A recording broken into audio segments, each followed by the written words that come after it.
Hoy seguimos en el libro del Génesis, vaya al capítulo 3, vamos a hablar del plan perfecto de Dios, el plan perfecto de Dios.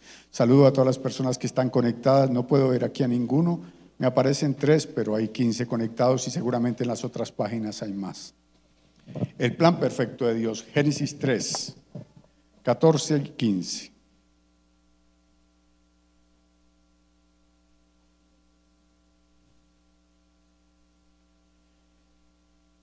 Y trataré de no bajarme la plataforma para los que están allá, para que después no estén diciendo, ay, es que usted, pastor. Bueno, Jehová Dios dijo a la serpiente: por cuanto esto hiciste, maldita serás entre todas las bestias y entre todos los animales del campo. Sobre tu pecho andarás y polvo comerás todos los días de tu vida. Y pondré enemistad entre ti y la mujer, entre tu simiente y la simiente suya. Esta te herirá en la cabeza y tú le herirás en el calcañar.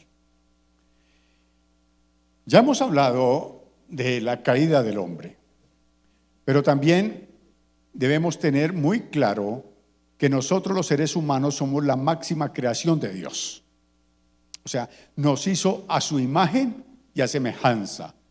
Esa es una de las cosas que está atacando Satanás con este proyecto de la agenda LGTBI+. La identidad del hombre. Y nosotros, creados a su imagen y semejanza, por causa del error de Adán y Eva, estábamos dejando en manos, o dejamos más bien, en manos de Satanás todo lo maravilloso que Dios puso para el hombre. Pero desde el mismo momento en que el hombre falla, empieza a desarrollarse el plan perfecto de Dios para recuperarlo. Y aquí, en el versículo 15 del Génesis 3, encontramos que el Señor está hablando de dos simientes. La palabra simiente es donde viene la palabra semilla, y donde viene la palabra semen. Entonces, está hablando de una línea de consanguinidad, de bendición, y otra de maldición. Y desde ese mismo momento, aunque solamente está Adán y Eva, por causa del pecado de ellos mismos va a salir una línea que va a ser luz y la otra que va a ser oscuridad sobre toda la tierra. Eso empieza a marcarse de una manera tremenda allí en el Génesis. Y cuando usted mira en el capítulo 4 del libro del Génesis, lo va a mirar en casa, encuentra que hay un hombre que se llama Caín. Entonces, cuando nace Caín, automáticamente Eva de alguna manera cree que Caín es la bendición que Dios le ha enviado. Eva dice, la cual concibió y dio a luz a Caín y dijo, por voluntad de Jehová he adquirido varón. Claro, los hijos son voluntad de Dios, pero Caín traía contaminado su corazón. Luego tiene otro hijo que se llama Abel, y Abel tiene una forma totalmente diferente.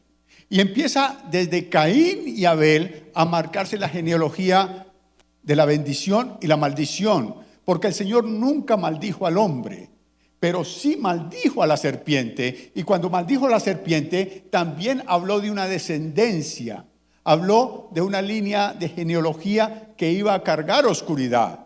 Es por eso que nosotros encontramos que la palabra del Señor dice con contundencia que hay hijos de la oscuridad. El Señor Jesucristo dijo, vosotros sois hijos de vuestro padre, el diablo, porque las obras de vuestro padre queréis hacer. O sea, habla de hijos de Dios y de hijos de Satanás. Estos hijos de Satanás, de alguna manera, están siempre oponiéndose al plan de Dios, y lo encontramos en Caín, porque de alguna manera ellos se ponen de acuerdo para llevar una ofrenda al Señor. Caín dijo, vamos a ver qué llevamos. Caín es la forma de la religión. Caín es la forma de simplemente reconocer que hay Dios y de mirar a ver cómo nos encargamos de eso, pero no le pone ningún sentido. Mientras Abel toma de lo mejor, aparta de lo mejor y lo lleva para el Señor, eso se llama adoración. O sea, adoración no es solamente cantar, adoración no es solamente decir palabras bonitas al Señor, adoración es realmente dar lo mejor de lo mejor al Señor. ¿Y qué es lo mejor que tenemos nosotros? Diga, mi vida. Eso es adoración. Cuando nosotros damos nuestra vida al Señor, es adoración. Por supuesto que el Señor se agradó en la ofrenda de Abel, pero no le gustó mucho la de Caín. Y esto fue motivo no solamente para una discordia, sino para el primer homicidio. Y de ese primer homicidio empieza a generarse una cantidad de cosas. Porque ahora Caín va a empezar a formar de alguna manera su genealogía de pecado, de maldad. Pero parece que el bien se ha extinguido, parece que el bien no ha tenido oportunidad, pero el Señor todo lo tiene preparado. Génesis 4, por favor. Génesis 4, 25, 26. Dice, y conoció de nuevo Adán a su mujer, la cual dio a luz un hijo y llamó su nombre Set, porque Dios dijo,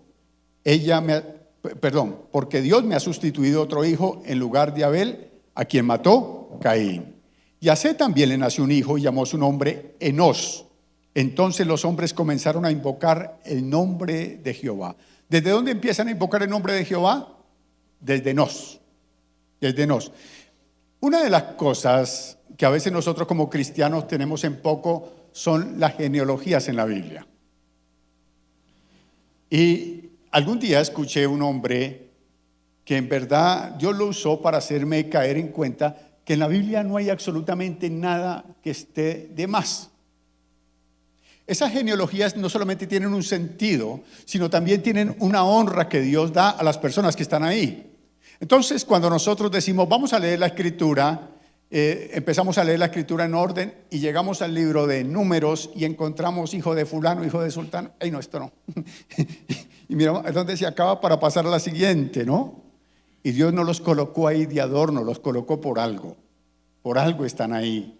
Dios quiso honrarlos, Dios quiso de alguna manera dejar una enseñanza en cada genealogía. Vaya conmigo a Lucas, por favor. Capítulo 3. Lucas capítulo 3. Mateo también nos da una genealogía, pero quiero leer la de Lucas, porque no está tan clara como la de Mateo. La de Lucas está más clara que la de Mateo, más bien. Lucas 3, 34. Lucas 3, 34. Y usted va a encontrar una genealogía que empieza en el versículo 23, hablando desde el Señor Jesús y viene hacia atrás hasta llegar a Adán.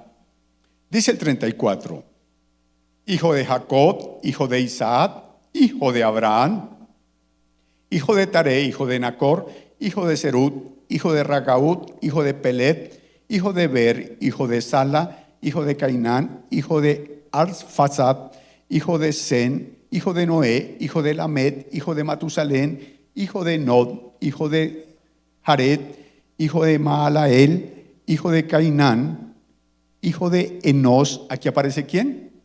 Enos, hijo de Set, hijo de Adán, hijo de Dios. Si usted no tiene nombre para su pequeño, ahí está. Y es bíblico. Imagínense que le ponga, qué sé yo, Serug o Ragaú. Venga, Ragaú. Bueno, lo cierto del caso es que esta lista me muestra algo. 2 simientes, 2 descendencias. Y el versículo que acabamos de leer del 34 en adelante me está mostrando la descendencia de Abraham. Y cuando Abraham está en el momento en que Dios se le aparece, el Señor hace énfasis y le dice que en él serán benditas todas las familias de la tierra. O sea, el plan de Dios siempre fue bendecir a los hombres, atraerlos a él. Cuando nosotros miramos la descendencia de Abraham, vamos a encontrar que más adelante de ahí va a salir la familia de David, y de David van a ser nuestro Salvador. Es una descendencia de bendición. ¿Desde dónde? Desde Adán, Set, Enos, hasta llegar al Señor Jesucristo. Hasta ahí va la descendencia. Ahora, cuando nos preguntan, ¿nosotros somos de dónde? ¿Somos gentiles? Sí, somos gentiles, pero también somos hijos de Abraham. ¿Sabía usted? Somos hijos de Abraham. Yo no sé si alguna vez cantó que el padre Abraham tiene muchos hijos, ¿no? Sí, lo cantó. Bueno, para los que no se lo saben, tienen que enseñarles a ellos que el padre Abraham tiene muchos. Dice, yo soy uno de ellos, tú también, dice él. Sí, levantemos las manos al Señor, dice el coro. Somos hijos de Abraham. El asunto que quiero advertirle antes de desarrollar el tema es que no ande usted cayendo en fábulas, como dice la Escritura, que hoy se están promoviendo dentro de la iglesia, donde no estamos contentos con ser hijos de Dios, sino queremos ser judíos a la fuerza. Hoy, entonces dice, busque su apellido para ver qué descendencia tiene, para ver de qué tribu desciende. Yo busqué mi descendencia fino y encontré que soy de la tribu de los chichas. Bueno, si es motivo de burla, discúlpeme, pero es que mi papá era boyacense. Y usted con esa cara de boyaco que tiene igual a mí quiere ahora salirme que es del Medio Oriente. Entonces, alguien me dijo, pero ¿cuál es su segundo apellido? Dije, Penagos. Dijo, ay, entonces sí, usted viene allá, debe venir de la tribu. Le dije, no vengo de ninguna tribu, yo soy gentil. Soy gentil. No debo avergonzarme de eso. No, óigame bien, no te quita ser hijo de Abraham el hecho de que seas un gentil. Por el contrario, te hace un hijo de Abraham a través de la fe. No es más espiritual el que le dice Yeshua que el que le dice Jesús. Ni me acerca más a Dios si le digo Abraham en vez de Abraham. Son modismos, son formas. Dios se va a agradar en lo mismo. Pero no me entre en ese tipo de corrientes, por favor. No es más espiritual aquel que le llama Moshe al que le dice Moisés. Eso no tiene nada que ver con eso. Usted tiene que saber que es simplemente alguien en quien Dios tuvo misericordia y le llamó para que fuese hijo de Dios. ¿Qué más quiere? Si tiene realmente un título que alardear, es el saber que es hijo de Dios. Es el privilegio más grande que pueda tener un ser humano en esta tierra, ser llamados hijos de Dios. Ahora, ¿por qué somos hijos de Abraham? Gálatas capítulo 3. Vaya a Gálatas 3, por favor. Versículo 7. Sabe por tanto que los que son de fe son hijos de Abraham. Y la Escritura, previendo que Dios había de justificar por la fe a los gentiles, dio de antemano la buena nueva a Abraham diciendo, en ti serán benditas todas las naciones. Cuando el Señor le dijo a Abraham que su descendencia era como la arena del mar, como las estrellas del cielo, estaba contando con cada uno de nosotros. Dios es bueno, Dios es misericordioso. Entonces, por la línea de Abraham viene el Señor Jesucristo, que hace su aparición hace aproximadamente 2030 y algo de años, ¿no?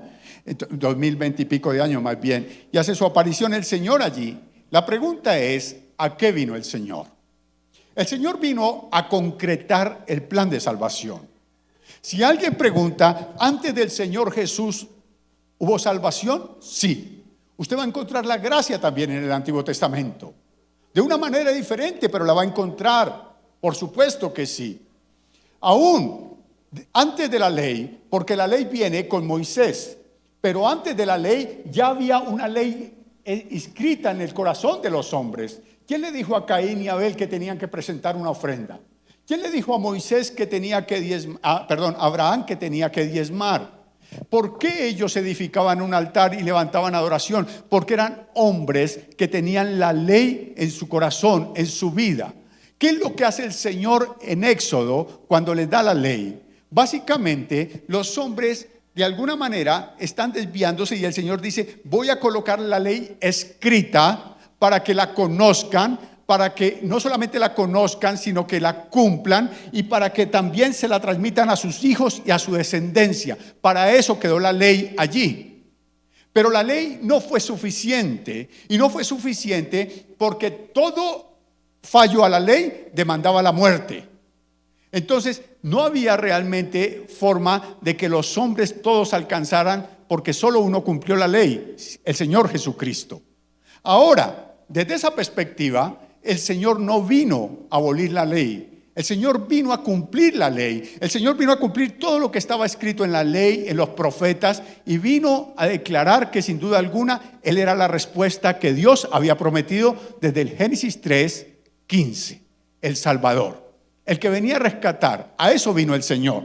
Cuando le preguntan a usted a qué vino el Señor, usted puede tener muchas respuestas, por supuesto válidas. El Señor vino a morir por mí en la cruz, muy bueno. El Señor vino a derramar su sangre, sí, también. A todo eso vino el Señor. Pero me encanta esta que está en Lucas 19:10. Por favor, búsquela. Lucas 19:10.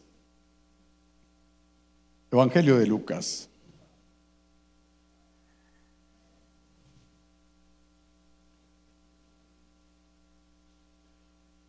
Está saliendo de la casa de Zaqueo y dice: porque el Hijo del Hombre vino a buscar y a salvar lo que se había perdido. Dos cosas. ¿A qué vino? A buscar y a salvar. A buscar y a salvar. Cuando se trata de alardear, nosotros somos buenos para alardear. El día que yo llegué a los caminos del Señor. Sí, lo hemos dicho. El día que rendí mi corazón. Realmente no es muy honesto eso. Bueno, lo digo por mí, discúlpeme, tal vez no por usted. Porque el Señor sí tuvo que luchar conmigo. Tuvo que bregar lo que usted no se imagina.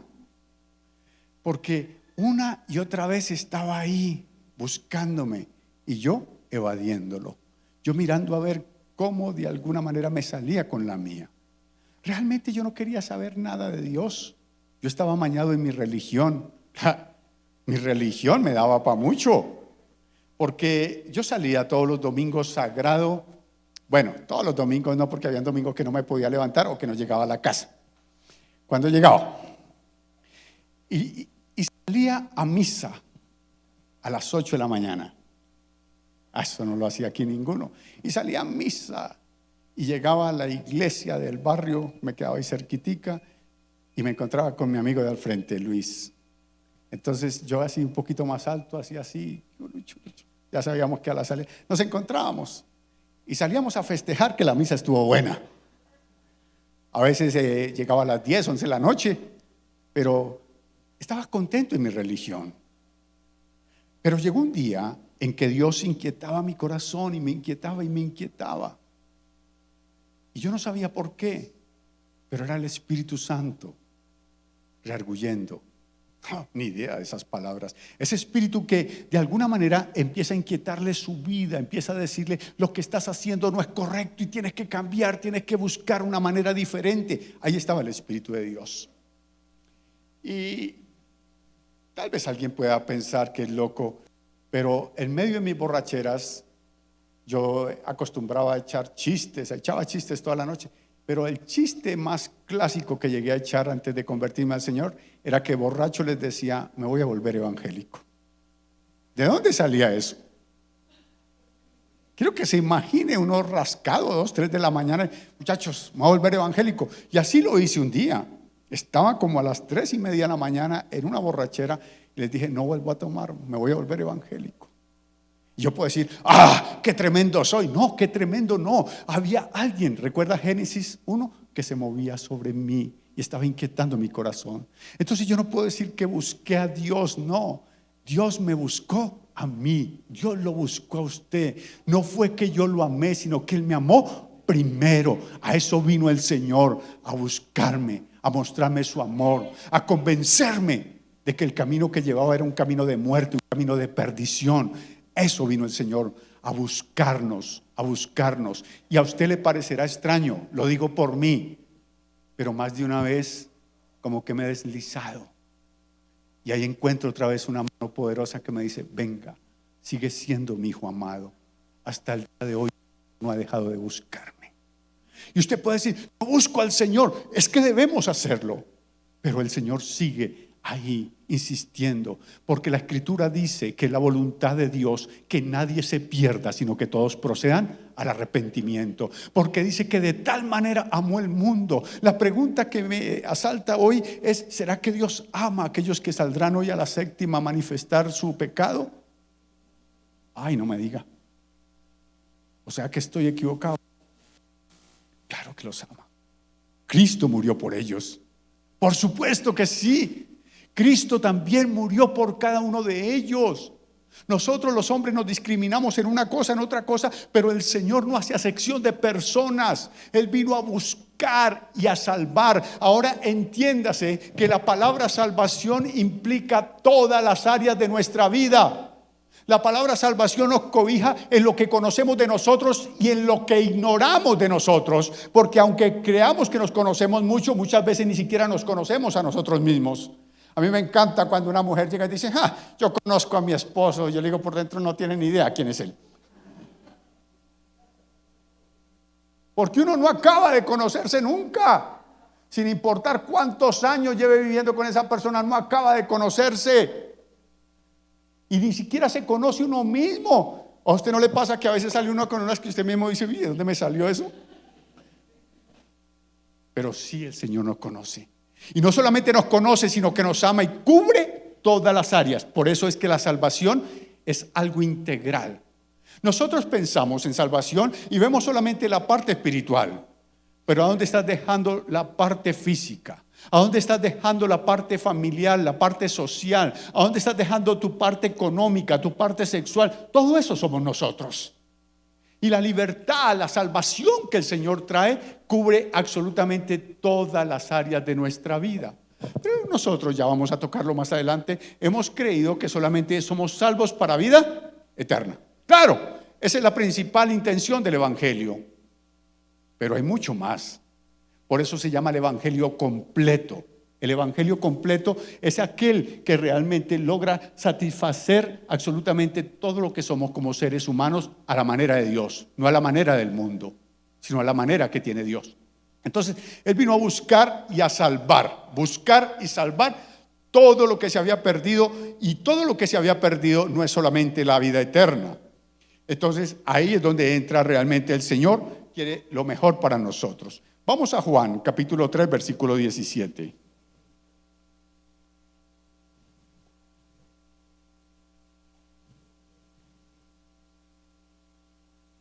Porque no envió Dios a su Hijo al mundo para condenar al mundo, sino para que el mundo sea salvo por él.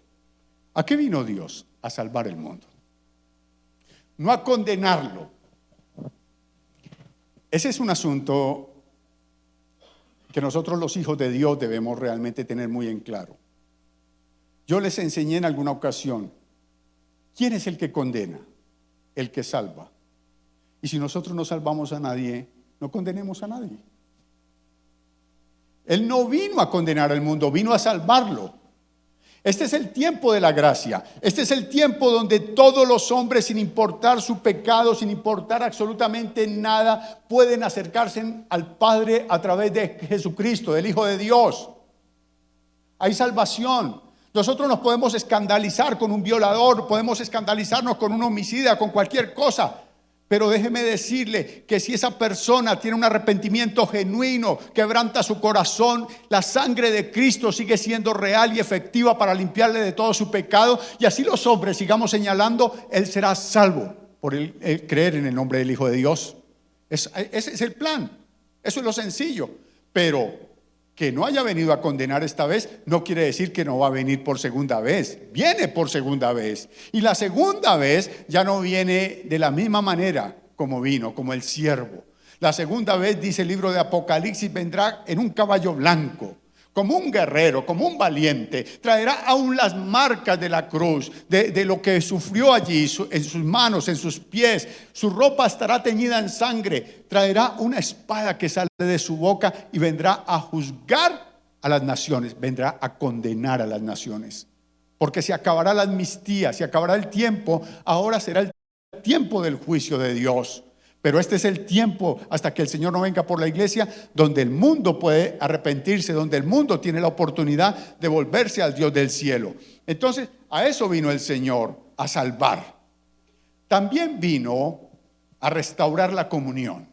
Una de las cosas que se perdió en el Edén fue la comunión. ¿Recuerda usted que en Génesis, después de que el hombre falla, dice que vino la voz del Señor en el huerto y llamó a Adán, y Adán se escondió? Ellos se escondieron porque el pecado nos hace alejarnos de Dios. Dios quiere intimar con nosotros. Dios quiere realmente que cuando nosotros decimos que oramos, sea mucho más que un monólogo, que podamos escuchar la voz de Dios. Una de las quejas frecuentes dentro de la iglesia es: a mí Dios no me habla. Por eso a muchos les cuesta cuando alguien se levanta y dice: a mí Dios me dijo. Dice: pero ¿Dios habla? Claro.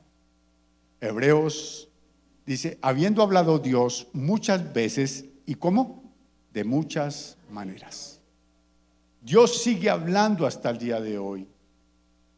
Pero los hombres estamos de alguna manera distanciados de eso, porque creemos lo mismo que creían en el libro del Éxodo, que Dios habla a unos pocos. Yo me admiro cuando la gente viene y me dice: pastor, ayúdeme a orar que usted está más cerca de Dios. Yo digo: ¿será cierto? Yo también lo dudo. ¿Por qué tiene usted esa convicción? ¿Qué me hace a mí diferente de usted? Estamos en igual condición, por gracia yo lidero aquí, pero somos hijos de Dios con las mismas posibilidades. La Escritura dice que no tenemos un sumo sacerdote que no pueda compadecerse de nosotros, sino uno que fue tentado en todo, pero no se halló pecado en él, y que por él tenemos entrada al trono de gracia. ¿Quiénes? Todos. Él vino a restaurar eso. Pero a veces confundimos la comunión con nuestra parte religiosa. Es que oré 2 horas, 3 horas, ya se lo he dicho 1000 veces, hermano. No es cuánto tiempo se la pasa usted, discúlpeme, decía mi abuela, garlando, garlando y garlando, sino cuánto realmente tomó de Dios. Es que leí la Biblia. Sí, leíste la Biblia. ¿Qué te dijo Dios de esa lectura? Porque si es la palabra de Dios, tiene que hablarte algo. Me fascina cuando alguien viene y me dice: pastor, Dios le mandó a decir. Y yo digo: bueno, ¿y será que Dios no le habla a él? ¿Será que Dios no le habla a ella? Porque a veces estamos escuchando, no sé si sea cierto, espero que sí, la voz de Dios para llevarle razones a todo el mundo, pero no estamos escuchando la voz de Dios para llevarnos a nosotros a un arrepentimiento real, genuino.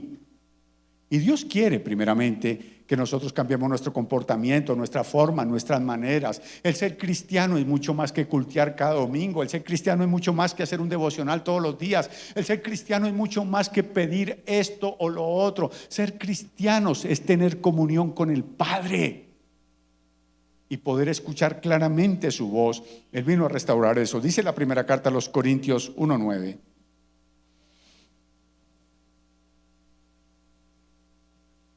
Fiel es Dios, por el cual fuiste llamados a la comunión. ¿A qué fuimos llamados? A la comunión con su Hijo Jesucristo nuestro Señor. Preocupémonos por eso. Dígale: Señor, despierta mi espíritu, Señor. Quiero escuchar claramente tu dirección, quiero escuchar tu voz. Eso quiere el Señor. ¿Qué más vino a restaurar el Señor? Vino a restaurar la autoridad que perdimos. Es importante que nosotros entendamos que todo fue puesto en las manos del hombre. El Señor les dijo: ahí está la tierra, está absolutamente todo lo puso en las manos del hombre.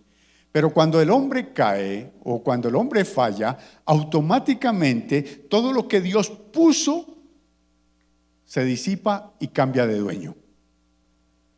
Ahora, ¿sabe quién es? Satanás. Satanás. Y óigame bien, no me le dé títulos al diablo que no son de él. El título que le da el Señor Jesucristo, está hablando con sus apóstoles, y el título que le da es muchas cosas más, tengo que hablarles, pero no les digo más porque ahí viene el príncipe de este mundo y yo nada tengo que ver con él. Y nosotros de alguna manera a veces queremos engrandecer al diablo. No, es el príncipe. ¿Por qué es el príncipe? Él era un querubín, era el estatus que tenía en el Edén. Y en ese estatus el Señor de alguna manera le sigue respetando el estatus. Es como los militares, no sé si hay algún militar aquí. Entonces hay una persona que tal vez llegó a teniente coronel y cuando le dan de baja, ¿qué sigue siendo él? Teniente coronel. Exactamente pasa en el orden angelical. Entonces, él es el príncipe de este mundo y Satanás gobierna este mundo. ¿Cómo lo gobierna? A través de hombres Casi digo Petro, pero eso no se puede decir. No. Gobierna a través de hombres, gobierna a través de seres humanos como usted, como yo. Entonces, Satanás está gobernando sin lugar a dudas este mundo. Por eso el Señor vino a salvar. Y cuando el Señor salva, automáticamente no es que nos saca del mundo, sino que marca una diferencia entre nosotros y el mundo. O sea, hace algo que se llama santidad, nos aparta para Él. Y nosotros decidimos si vivimos apartados o simplemente nuestra vida de fe es un sincretismo con el mundo. Por eso Santiago dice, todo aquel que ama al mundo se constituye en enemigo de Dios. O estamos en el mundo gobernados por el príncipe de este mundo, o somos de la simiente de Seth, somos de la simiente de Sem, somos de la simiente de Abraham, donde básicamente marcamos un camino de luz y de verdad. ¿Cómo? Simplemente escuchando a Dios y siguiendo sus preceptos. ¿Cuántos aman al Señor? Discúlpeme la pregunta. Qué bueno que usted ame al Señor. Entonces cumpla sus mandamientos. Pues, discúlpeme, a usted le puede parecer grosero, pero él dijo, ¿me amáis? ¿A usted sabe? Es que no es solamente decirle, Señor, te amo, no. Y entonces cuando amas al Señor y cumples sus mandamientos, eres restaurado en autoridad. Ahí mismo en Lucas capítulo 9, por favor. Lucas 9. Versículos del 1 al 2.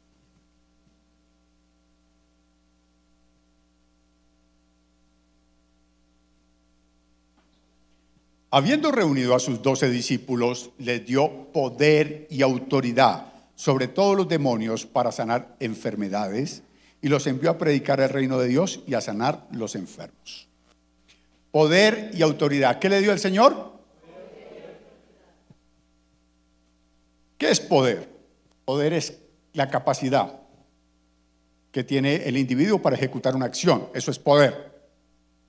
Y autoridad es el poder, ejecutar ese poder desde un dominio mayor al de las demás personas. Tenemos poder y autoridad. El Señor dijo, recibiréis poder cuando haya venido sobre vosotros el Espíritu Santo, me seréis testigos. ¿Recuerda? ¿Recibiréis qué? Poder. Y nos da autoridad. Poder y autoridad fue lo que se perdió en el Edén. Y Él dijo, vino a buscar y a salvar lo que se había perdido. Ahora, cuando el Señor muere, más bien cuando muere, no, cuando resucita y se va, Él dice, toda potestad me es dada en el cielo y en la tierra. Toda potestad. En esa palabra potestad está poder y autoridad. Dijo, todo poder y autoridad me es dado en el cielo y en la tierra. Ojo con esto. En el cielo se refiere a toda la creación angelical, incluyendo a Satanás y sus demonios. Y en la tierra se refiere a toda la parte humana. Después dijo, por tanto, id y predicad. ¿Qué nos dio a nosotros? Poder y autoridad. A Pedro le dijo, todo lo que ates aquí en la tierra será atado en el cielo. Y lo que desates aquí también se desatará en lo espiritual. No es que mandas, sino que se desata en el mundo espiritual. Sobre todos los demonios tenemos autoridad, pero parece que nosotros como iglesia no hemos entendido el principio. Entonces, cualquier espíritu inmundo nos amedranta, cualquier espíritu inmundo de alguna manera causa conmoción en nuestra vida espiritual. Ay, pastor, anoche fui a orar y sentí una sombra. No se ría porque queda en evidencia. Es que sentí una sombra, sentí que algo. ¿Y qué hizo? No, pastor. ¿Dónde está el poder? ¿Dónde está la autoridad que Dios te ha dado? Si como hijo de Dios, como hija de Dios, recuerde que en Génesis 3:15 el Señor dijo, la simiente de la serpiente morderá a la de la mujer en el carcañal. Es cuando nosotros nos asustamos y permitimos que el diablo nos haga daño. Pero dijo, la de la mujer pisará la cabeza de la serpiente. Eso somos nosotros. Estamos por encima del diablo, hermano. Tenemos el poder y la autoridad para hacer tantas cosas, pero simplemente creemos que no podemos. Le atribuimos al diablo más de lo que tenemos que atribuirle y vivimos amedrantados. ¿Por qué no hago guerra espiritual? Porque ¿qué tal el diablo? ¿Qué tal el diablo? Ni que 8 cuartos, hermano. No. Es que, pastor, la guerra espiritual es para usted que es guerrero. ¿Y usted qué es? Si usted es hijo de Dios, usted sabe que tiene que pararse, usted sabe que tiene que confrontar las tinieblas, usted sabe lo que tiene que hacer, hermano. Poder y autoridad no solamente sobre los demonios, sino para sanar, ¿a quién? A los enfermos. Ya vamos a hablar ahorita de sanidad divina. Nosotros podemos hacer muchas cosas, hermano, pero muchas veces el enemigo está no solamente amedrentándonos, sino tomando ventaja en medio de nosotros. Les he dicho en otras ocasiones, a veces no tenemos autoridad ni para sacar el perro de la casa. ¡Fuera! ¡Que se vaya! ¡Fuera! ¡Ay, sálgase!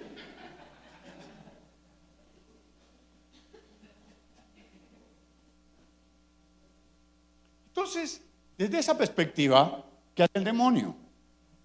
Nos amedrenta.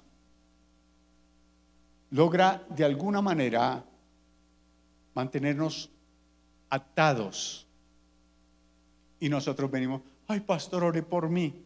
Discúlpeme, no es que me moleste orar por usted. Lo hago con gusto, además me pagan por eso. Claro que sí, y voy a seguir orando mientras esté vivo. Pero usted tiene que aprender a reconocer a Dios dentro de usted, a saber quién es usted, tener identidad en Cristo. Cuando a usted le para la policía y le pregunta quién es usted, ¿qué hace? Ya le digo. Ah, sí, yo soy Miguel Augusto Fino Penagos. ¿Sí? ¿Cuántos hacen eso?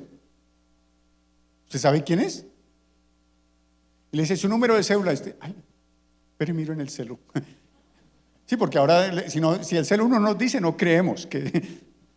No, usted dice mi número de identidad es este y este. Usted sabe quién es. Cuando usted le pregunta al infierno quién es, ¿qué contesta usted? Pues yo soy cristiano y voy a hermano. No se meta conmigo, diablito, que yo con usted no me meto. No, es que usted no es porque venga Hermón, ni porque yo sea su pastor, ni porque usted cargue la Biblia, ni porque se ponga corbata el domingo, se ponga faldas largas. No, es porque usted tiene que saber que el mismo espíritu con el que fue ungido el Señor Jesucristo está dentro de usted. Eso es lo que tiene que saber. Y que la autoridad que Él ponía para liberar a las personas está sobre usted. Que usted también puede echar los demonios fuera. Que podemos hollar serpientes, escorpiones, toda fuerza del maligno. ¿Y qué nos hará a nosotros? Nada, no nos hará daño, dice la Escritura. Pondremos las manos sobre los enfermos. ¿Y qué pasará? Sí, se morirán. Perdón, sí, a veces se mueren. Sanarán. Sí. Ejercer autoridad sobre espíritus inmundos. Muchas veces, hermano, ni siquiera nosotros nos percatamos lo que está haciendo el diablo con nosotros. Recuerdo una moto que tuve, una Suzuki, una GN, y la tuve varios años, y hubo un tiempo en que esa moto, hermano, empezó a fallarle una cosita. Una guaya le pasa a cualquiera, se dañaba la guaya, bueno, vaya Armandito, se llama, cámbiame la guaya. No, que las pastillas, bueno, cambien las pastillas porque pues se dañan las pastillas. Que la bujía, bueno, tengo que comprar la bujía. Oye, cuando me puse a pensar, esa moto estaba que me sacaba plata la que usted no se imagina. Un día me puse a hacer cuenta, sí. Y claro, es normal que una máquina se desgaste, se dañe, que tenga que. Pero hablando con el Señor me dijo, hay un espíritu inmundo ahí que te está robando. Y fui y puse la mano sobre la moto. Uy, qué espiritual dirá usted, pero eso es autoridad. Puse la mano sobre la moto y le dije, mamón, te reprendo en el nombre de Jesús y no me sigue robando. Y la moto no se siguió dañando. Ahí está el poder y la autoridad. ¿Ves? Pero a veces el enemigo nos coge corticos y empieza a tomar ventaja. Y cuando nos damos cuenta, nosotros estamos corriendo para un lado, para el otro y no estamos haciendo lo que Dios nos dio, ejecutando más bien lo que Dios nos dio, poder y autoridad. Poder y autoridad. Cuando usted sienta ese espíritu inmundo, cuando usted sienta esas cosas ahí, ¿qué se levanta? Se levanta de una y llama al pastor. Y yo digo, ay, debe ser fulano para que ore, mejor no contesto. No, tampoco. No, usted se levanta y en el nombre de Jesús declara palabra. ¿Cuánto tiene que pelear con el diablo? Toda la noche. ¿Cómo le fue, hermano? No, pastor, más trasnochado. Anoche tuve una guerra tremenda. Eso anoche el diablo no me dejaba dormir y yo peleaba y peleaba y amanecí, pastor, como Jacob cuando peleó con el ángel. ¡Ay! Y uno dice, ¡qué unción! Déjeme decirle que cuando usted tiene autoridad, solamente se levanta y le dice, te vas en el nombre de Jesús y vuelves a dormir. Pero cuando el diablo no te cree, te hace la fiestecita toda la noche. Y es más, cuando amanece le dice, nos vemos a las 6. Sí, porque el diablo sabe quién le teme. El diablo sabe realmente que nosotros tenemos mucho, pero que hacemos poco. Y simplemente porque no creemos en lo que Dios ha puesto en nosotros. Poder y autoridad en la iglesia. El Señor le dijo a Pedro, las puertas del Hades no prevalecerán contra la iglesia. Eso tenemos. Me encanta Salmos, capítulo 8. Salmos 8. Recuerde que Salmos 8 no es lo mismo que Salmo 8. Sí, no conoce ese que dijo el pastor, Salmo 8 y salió el mocho. No.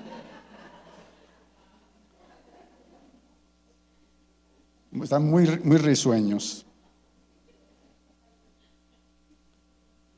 Salmos 8, versículo 4.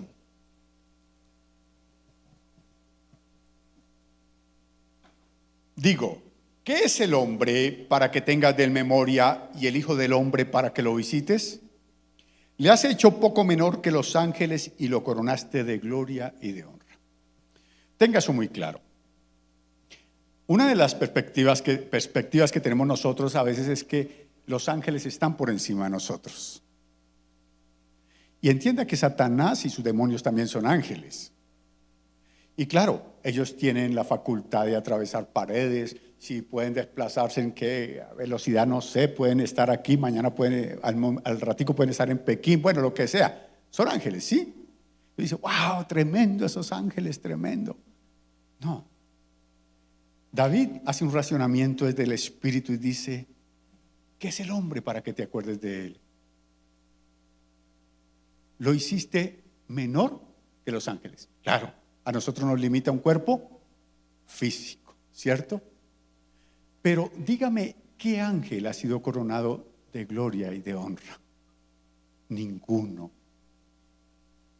Cuando cualquier ángel, sin importar si es de Dios o del infierno, lo ve a usted o me ve a mí, ¿sabe qué tienen que ver en nosotros? A alguien que tiene al Rey de Reyes y Señor de Señores. Esa es nuestra gloria y nuestra honra. El que está por encima de todas las cosas vive ¿dónde? En nosotros. Por eso Pablo le escribe a los corintios y les dice, ¿o acaso vosotros ignoráis que sois templo del Espíritu de Dios? Tenemos a Dios dentro de cada uno de nosotros. Eso es ser coronado de gloria y de honra. Si usted dice, los ángeles del infierno, no estoy hablando de rock, ¿no? para los rockeros. Tienen que obedecerle, tienen que obedecer los ángeles de la oscuridad, tienen que obedecer en el nombre de Jesús. Pero aún los ángeles del cielo, dice en el libro de Hebreos, que están puestos para que nos sirvan. Esos ángeles están ahí bajo nuestra autoridad, mi amado hermano. Esa es la autoridad que nos ha dado el Señor. Somos aparentemente menor que ángeles, pero tenemos la gloria y la honra del que vive por los siglos de los siglos. Se me fue el tiempo. ¿A qué vino el Señor? A darnos vida, por supuesto. Juan capítulo 10, versículo 10. Juan 10:10. El ladrón no viene sino para hurtar, matar y destruir, dice el Señor Jesús. Yo he venido para que tengan vida y la tengan. ¿Qué es la vida abundante? La vida abundante no es la vida sin problemas. O sea, yo no considero la vida sin problemas. Siempre le he dicho, si a usted lo evangelizaron y le dijeron, conozca al Señor y se acabarán sus problemas, a usted lo timaron. Porque la cosa es más bien al contrario. Usted conoce al Señor y tiene muchos problemas. Va a tener varios problemas. Dice el mismo Señor que se levantarán hasta los mismos de su casa, ¿no? O sea, Tener a Cristo no es que deja los problemas, no. El asunto es que los problemas van a ser resueltos de una manera diferente, a la manera de Dios. La vida abundante que el Señor da es saber que nosotros estamos en la tierra y como seres humanos vamos a tener siempre todo lo que necesitamos para vivir dignamente. No mida nunca la vida espiritual de nadie por lo que tiene o por lo que posee, porque eso es pasajero. Eso es otro error de la iglesia. Ay, es que fulano es bendecido, fulana es bendecida porque, mire, ya empezó con una casa y ya tiene 3. ¿Y usted qué sabe cómo las está obteniendo? Es que mire, ya cambió de carro otra vez. No, esa no es la vida abundante, de ninguna manera. Yo les decía en la iglesia donde me congregué mucho tiempo, les decía, si así es la vida abundante, el señor del prostíbulo de al frente es un bendecido, porque tiene uno aquí, tiene uno en Kennedy y tiene otro, no sé, tenía 3 prostíbulos. Entonces es muy bendecido. No, es bendecido el que tiene Cristo. La vida abundante es tener a Jesús en el corazón y darle el lugar que debemos darle, porque cuando le damos el lugar, Él nos lleva a vivir con dignidad. No es pobre o es rico, es simplemente que Él se encarga absolutamente de todos nosotros. Es que Él nos mantiene, Él es nuestro pastor y está continuamente trayendo la provisión. Esa vida abundante consiste también en ¿qué? En libertad, en sanidad. Les decía que nosotros como hijos de Dios no creemos en la sanidad divina. Vaya a Colosenses capítulo 2, versículo 14. Colosenses 2, 14. Anulando el acta de los decretos que había contra nosotros, que nos era contraria, quitándola del medio y clavándola en la cruz. Esa es la obra del Señor Jesús. ¿Anulando qué? Un acta. Cuando nosotros estábamos sin Cristo, automáticamente teníamos un acta de decretos que sin duda alguna no nos favorecían. Esa acta de decretos puede decir muchas cosas. Puede decir que siempre vas a vivir enfermo. Y así, es que yo nací enfermo, he vivido enfermo, y viene un doctor y le dice, sí, usted tiene que seguirse tomando este medicamento, y lo pone a hartar pepas como si fuera un pisco. Y usted dice, ay, es que no me tomé la pepa, me voy a morir. O sea, para acabar de completar, usted dice, creo en el acta y refuerzo que si no lo hago, me muero. Por favor, no deje tomar su medicamento, no se va a morir. Después dice que yo le dije que no. Es atreverse a creer. Él anuló el acta que decía que nosotros teníamos que estar enfermos. La palabra del Señor dice, envió su palabra, lo libró de la ruina y lo sanó. La palabra del Señor dice que Él llevó nuestros dolores y por su llaga hemos sido curados. Esa acta dice que siempre vas a tener que vivir en la miseria, destapando un hueco para poder tapar otro. Usted conoce el versículo. Sí, dice, sí, es que lo que pasa es que y vive arañando. Entonces dice que siempre va a ser un miserable, que va a ser un pobre, que no va a tener absolutamente nada. Es un acta de decretos. Esa palabra dice que finalmente su matrimonio se va a acabar un día por infidelidad, porque su abuelito fue infiel, su papá fue infiel y usted va a ser infiel. Entonces, que vamos a ver cuánto nos dura esto. Quiera Dios que sí, pero está pensando que va a fracasar. Es un acta de decretos. Y así podemos hablar de muchas cosas. Dicen, no, es que a mí nunca nada me sale bien. Usted tiene la seguridad de que esa acta está funcionando para usted. ¿Por qué si la Escritura dice que Él anuló el acta, esa acta sigue aún teniendo vigencia en muchos de nosotros? Porque no nos hemos atrevido a creer en la vida abundante que nos dio Cristo. Es como les digo en ocasiones, arriesgarnos a creer. Solamente arriesgarnos a creer. Ahora, se lo digo con respeto, lo que para mí es fácil, para usted puede ser muy complicado. Para mí el asunto de la sanidad divina es fácil, pero para otro puede ser un asunto bastante complicado porque está enfermo. Para mí el diezmar es fácil, para otro es un asunto delicado porque si no, si yo diezmo no me va a alcanzar, y yo respeto eso. Y así todo lo que se trata de fe, esto es un asunto individual. Usted decide en qué cree o en no, en qué no cree más bien. Entonces, desde esa perspectiva, usted tiene que encontrar que el Evangelio básicamente es salvación. Recuerda que lo hablamos ya, es salvación para cada ser humano, salvación para cada persona, en todas las áreas de su vida. Usted tiene que tomar esa acta y anularla. ¿Cómo? Con la fe en el Hijo de Dios. Usted se levanta, cree, y en el nombre de Jesús es sano. A mí el diablo me ha querido enfermar muchas veces y me ha dicho que me va a matar. Y tal vez la que más recuerdo, no sé si fue el año pasado o antepasado, estaba yo en la oficina y estando en la oficina me dio un calambre en el pecho. Y yo sentí todo esto así, que se me faltaba el aire. Y yo, ¿qué hago? ¿Qué hago? ¿Qué hago? Y una voz que me decía, arrepiéntete. Ah, no, ese es un disco. Una voz que me decía, es un paro cardíaco. Yo dije, no, en el nombre de Jesús. Bajé y le dije a mi esposa, me dijo, llamamos a Miller para que lo lleve en el carro. Donde yo le diga que sí, hasta de pronto me muero. Le dije, no, me subí. Le dije, Señor, mi vida no está en las manos del diablo, está en tus manos. Y se va en el nombre de Jesús. Y no me puse allá a patalear ni a llorarle como Ezequiel, no. Le dije, Señor, mi vida está en tus manos. Yo creo que tú me sanaste. Y se fue el dolor.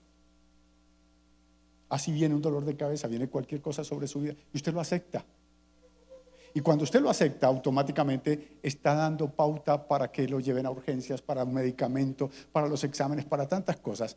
Y automáticamente el enemigo le está no solamente causando dolor, causándole daño, sino generando gastos en su economía, preocupando a su familia, porque la enfermedad desestabiliza absolutamente todo. ¿Recuerda Lucas 9? ¿Nos dio autoridad para qué? Para sanar los enfermos. ¿Recuerda Marcos 16? Pondrá las manos sobre los enfermos y serán sanos. ¿Recuerda Santiago capítulo 5? Alguno está enfermo entre vosotros, llame a los ancianos de la iglesia, úngale con aceite, la oración de fe sanará al enfermo. ¿Por qué está eso ahí? Esa es un acta de bendición, es un acta de vida contra un acta de maldición. Asimismo, la pobreza, la ruina, la miseria, la escasez, todo eso es un acta que pesa sobre su vida. La palabra del Señor dice que Él, siendo rico, se hizo pobre. ¿Para qué? Para darnos absolutamente todo lo que necesitamos para vivir en dignidad. Así es, cuando el demonio le dice, su matrimonio se va a acabar, su familia se va a acabar, usted se levanta y le dice, no, ahí dice que por Abraham y la descendencia de Abraham, que es el Señor Jesús, mi familia es bendita. Pero usted se cree los cuentos del diablo, y cuando se cree los cuentos del diablo, entonces pase al versículo 15. Hay unos espíritus inmundos que están encargados de hacer que esa acta tenga realidad. Despojando a los principados y a las potestades, los exhibió públicamente. ¿Quién hace que esa acta se cumpla? Los principados y las potestades. Están ahí, ejerciendo el control sobre esa acta, y es cuando usted se tiene que levantar como un hijo de Dios, como una hija de Dios, y no solamente declarar, porque no es solamente declarar. Recuerde que lo hemos hablado, el que confiesa con su boca pero cree con su corazón. Usted cree que esa es una verdad para usted, que eso no es una promesa. Discúlpeme, la sanidad no es una promesa. Cuando usted ve la sanidad como una promesa, todos los días la va a ver. ¿Cuándo llegará mi promesa? No, la sanidad no es una promesa. La sanidad es una herencia que Dios le da a través de Cristo el Salvador. No es una promesa, es una realidad. El que usted pueda levantarse, prosperar, vivir dignamente, no es simplemente si Dios quiere. Dios quiso y lo hizo a través de Jesucristo. Usted decide si lo cree o no lo cree. Todo lo que usted, óigame bien, anhela y desea está en Cristo el Señor. Todas las bendiciones del Padre son en Cristo, en Él sí y en Él amén. Ponerse de acuerdo con el Señor, y automáticamente va a romper esa acta de decretos, va a despojar esos principados y esas potestades, y se va a levantar como un hijo de Dios para tener la vida abundante. Esa vida abundante es que yo pueda vivir aquí en la tierra como tengo que vivir, con dignidad, como un hijo de Dios, pero también creer en la eternidad. Esa vida abundante tiene que ver con que el Señor planeó una eternidad gloriosa para cada uno de nosotros. Él quiere, sin lugar a dudas, que estemos toda la eternidad con Él. De eso se trata el Evangelio, de que volvamos al seno del Padre, de que un día dejaremos de existir aquí, es una profecía. Usted verá si contesta amén o no amén, ustedes se van a morir.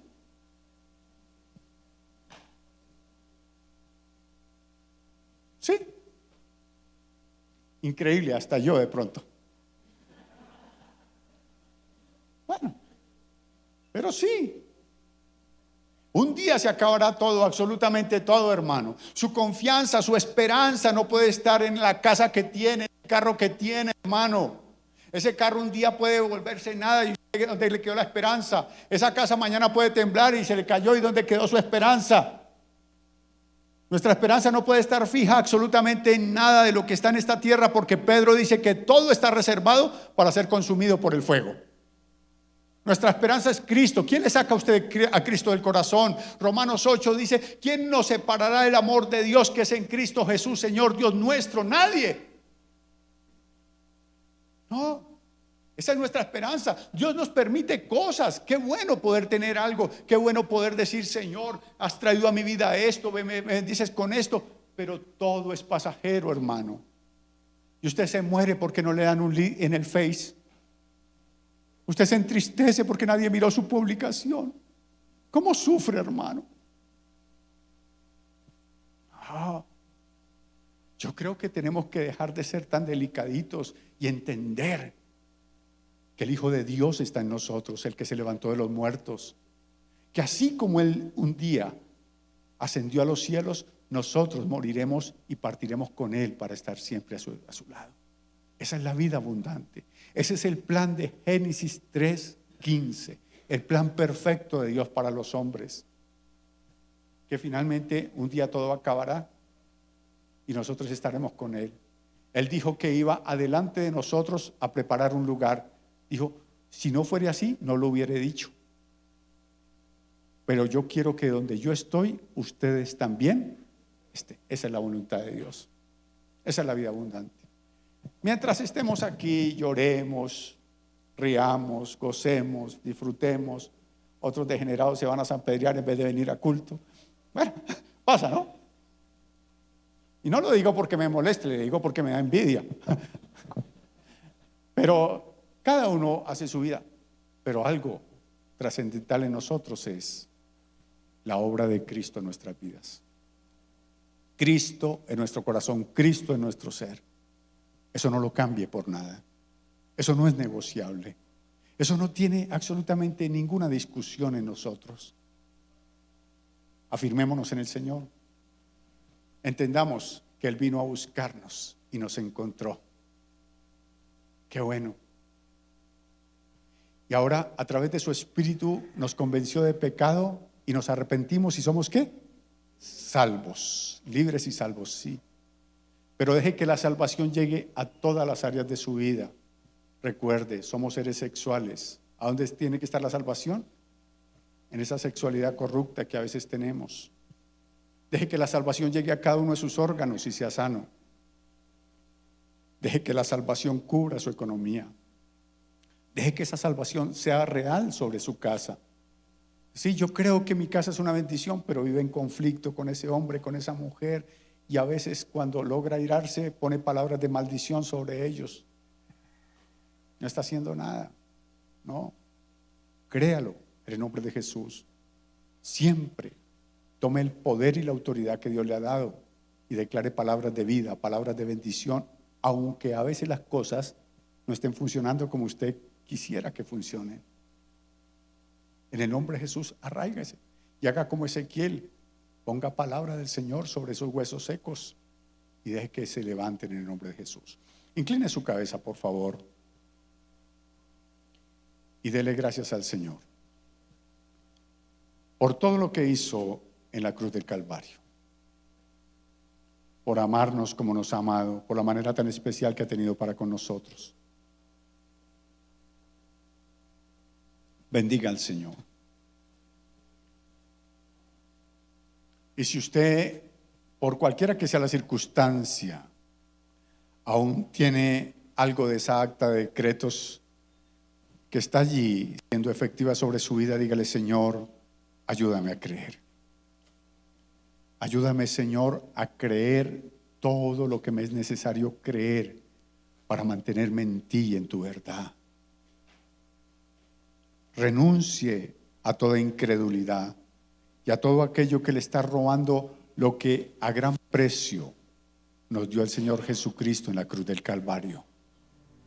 Dígale: Señor, por favor, que haya libertad, que haya sanidad, que haya esa provisión, que haya esa paz, esa unidad en la familia, esa restauración, que haya, Padre mío, Señor, esa sanidad en mi mente para tener pensamientos, Señor, diáfanos, claros, santos, que realmente seamos una nueva criatura. Hoy venimos a hacer en conmemoración tuya, Señor Dios, el compartir este pan y esta copa, y a declarar que eres lo mejor que nos ha pasado, que aún en medio, Señor, de todos nuestros errores, de todas nuestras falencias, tu amor y tu misericordia nos siguen sosteniendo. Perdónanos, Señor, por las cosas que somos conscientes y por aquellas, Padre, que a veces ni siquiera, Señor, nos percatamos de que estamos obrando mal. Examíname y mira si hay en mí caminos de perversidad y corrige mis pasos. Encamíname a tu verdad y guíame con tu Espíritu, Señor, a todo lo que has planeado para mí. Dígaselo al Señor: quiero esa vida abundante. Quiero que salte de las páginas de mi Biblia a ser una realidad en mí, en mi casa y en todo lo que soy. Quiero vivir para ti, pero que tu vida en mí, Señor, me proyecte a todo lo maravilloso que tú has pensado hacer. Hoy lo hacemos en conmemoración tuya, dándote gloria, dándote honra y recordando que un día, siendo rey, te hiciste siervo, que siendo Dios te humillaste como el más vil de los criminales para morir en una cruz por mí, que derramaste tu sangre, Señor, para cubrir toda mi maldad, todos mis pecados, que por tu costado brotó sangre y agua para darme sanidad. Hoy creo, Señor, que eres el Hijo de Dios.